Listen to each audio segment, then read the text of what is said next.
फानूस बन के जिसकी हिफाजत हवा करे, वो शमा क्या बुझे जिसे रोशन खुदा करे। अस्सलामु अलैकुम वरहमतुल्लाहि वबरकातुहू। स्टूडेंट्स, ख़ास तौर से हमारे 10वीं और 12वीं के स्टूडेंट्स 100% पास होने की गारंटी है इंशाल्लाह। दुनिया की कोई ताकत आपको फेल नहीं कर रही है, बस आपको कुछ रूल्स फॉलो करना है, कुछ प्लानिंग करना है और अपने टाइम टेबल को सेट करना है। आज जो हम बात करने वाले हैं वो इसी टॉपिक पे बात करेंगे इंशाल्लाह। आपको थोड़े से जो कुछ पॉइंट्स मैं आपको बताने वाला हूँ उसको आपको अंडरलाइन करना है और उसको फॉलो करना है। इंशाल्लाह 100% पास आप हो जाएंगे।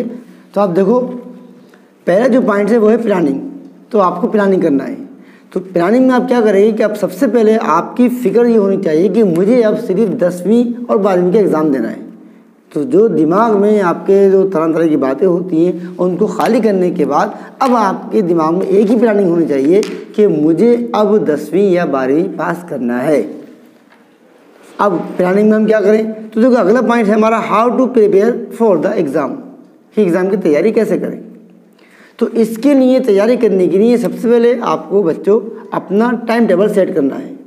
टाइम टेबल में क्या होगा कि आप स्कूल टाइम के अलावा और ट्यूशन टाइम के अलावा कम से कम 3 घंटे घर पे पढ़ने का टाइम टेबल सेट कीजिएगा।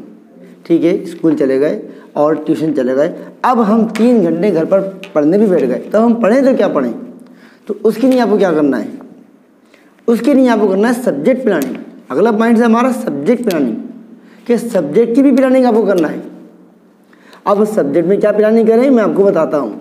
सब्जेक्ट में आपको क्या करना होगा कि देखो, हो सकता है कुछ बच्चों का मैथ कमज़ोर होता है, कुछ बच्चे साइंस में कमज़ोर होते हैं, लेकिन वो एसएस में होशियार होते हैं, इंग्लिश में होशियार होते हैं, यानी कोई जो थ्योरी के सब्जेक्ट हैं वो अच्छे से उनको याद कर लेते हैं।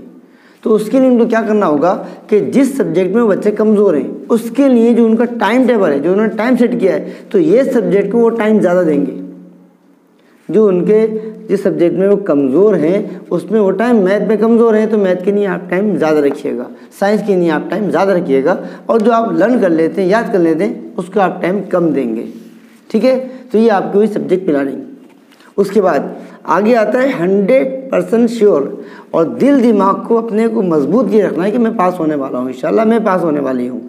ये दिमाग में आप दूर से दूर तक ये बात नहीं रखेंगे कि आप फेल होंगे, आप 100% पास होंगे, ये आपको दिमाग में बात रखना है। अब मैं आपको बताता हूँ स्टडी करने की तैयारी, कि आप स्टडी कैसे करें। जब आप पढ़ने के लिए बैठेंगे तो आप स्टडी कैसे करें, मैं उसका तरीका आपको बताता हूँ। फॉर एग्ज़ाम्पल, एसएस का सब्जेक्ट है और आप बुक लेकर बैठ गए और आप याद कर रहे हैं, नहीं याद होता, याद कर रहे हैं, नहीं याद होता, नहीं याद होगा। आप अगर रटेंगे तो नहीं याद होगा। उसका तरीका है बच्चों, आपको बुक लेकर बैठना है और उसके बाद आपको बहुत ध्यान तवज्जो से आपको स्टेप बाय स्टेप पढ़ना है। आप रटेंगे भूल जाएंगे, एक मरतबा ध्यान से पढ़िएगा।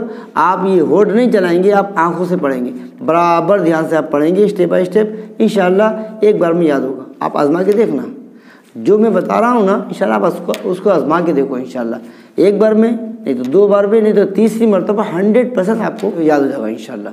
ठीक है, अब आपने याद कर लिया। मैथ की आपको तैयारी करना है, तो मैथ पूरी जो है डिपेंड है प्रैक्टिस के ऊपर। जितनी आपकी मैथ की प्रैक्टिस अच्छी होगी उतना आप उसको सॉल्व कर लेंगे। फार्मूले याद कीजिएगा। फिर जो सम आपको हार्ड लगते हैं आप उनको तैयार कीजिएगा, से तैयार कीजिएगा। उसके बाद उनको समझने के बाद बुक को बंद करके उसको सॉल्व कीजिएगा, इंशाल्लाह मैथ की तैयारी आपकी हो जाएगी। अब आखिरी पॉइंट जो है वो है हमारा 100% श्योर, कि आपको दिल दिमाग में बात ये रखना ही नहीं है कि मैं फेल होने वाली हूँ, मैं फेल होने वाला हूँ, मैं 100% पास हूँ, दुनिया की कोई ताकत मुझे फेल नहीं कर रही है। इसलिए बच्चों कि अल्लाह रब्बुल इज़्ज़त जो है बंदों के गुमान के साथ है। हम अल्लाह से जैसा गुमान रखेंगे अल्लाह के फैसले वैसे ही होंगे। मेरे अल्लाह मुझे कामयाब करेगा, मेरे अल्लाह मुझे कैसे फेल करेगा, इसके पीछे तो मेरे माँ बाप की मेहनत है, मेरे माँ बाप की 10 साल की मेहनत है, मैं कैसे फेल हो सकती हूँ, मैं कैसे फेल हो सकता हूँ। अल्लाह से दुआ करेंगे, अल्लाह ताला मैंने तो कुछ किया नहीं है, पूरी मेहनत करेंगे, पूरे साल पढ़ने के बाद अल्लाह ताला मैंने तो कुछ किया नहीं है, कामयाबी आपके हाथ में, अल्लाह कामयाब करेंगे। लेकिन शर्त यह है कि आप पढ़ेंगे। देखो ध्यान रखना, मैं ऐसा नहीं कह रहा हूँ कि इसको आप बंद कर दो और बैठ जाओ कि अल्लाह तू मुझे पास कर दे, मुझे पास कर दे,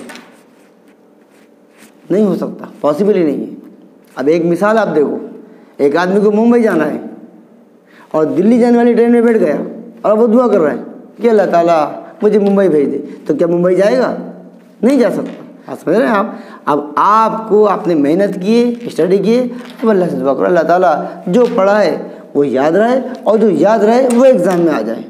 इंशाअल्लाह आपके लिए रास्ते खुल जाएंगे इंशाअल्लाह। तो सबसे पहले हंसी मजाक मस्ती जो मोबाइल में गेम है उसको छोड़िएगा, एक प्लानिंग कीजिएगा, सारी मस्ती वगैरह ख़त्म करने के बाद मुस्तकिल मुकम्मल अब आप पढ़ाई की तरफ लग जाइएगा, इंशाअल्लाह पास हो जाओगे। कोई भी टेंशन लेने की ज़रूरत नहीं है, 100% आप पास हो रहे हैं। दुनिया की कोई ताकत आपको फेल नहीं कर रही है, इस बात की गारंटी है इंशाअल्लाह। बस ये है कि अपनी प्लानिंग कीजिएगा, कोई घबराने की ज़रूरत नहीं है, इत्मीनान रखिएगा, अल्लाह की ज़ात पे भरोसा रखिएगा, इंशाअल्लाह हंसते हंसते आसानी से आप पास हो जाएंगे। हमारे असलाफ का एक शेर देकर बात ख़त्म कर रहा हूँ कि दस्त तो दस्त हैं दरिया भी न छोड़े हमने, बहरे ज़ुल्मात में दौड़ा दिए घोड़े हमने। इंशाअल्लाह बेस्ट ऑफ लक, अल्लाह ताला आपको बेहतरीन नंबर से कामयाब करे। अस्सलामु अलैकुम वरहमतुल्लाहि वबरकातुहू।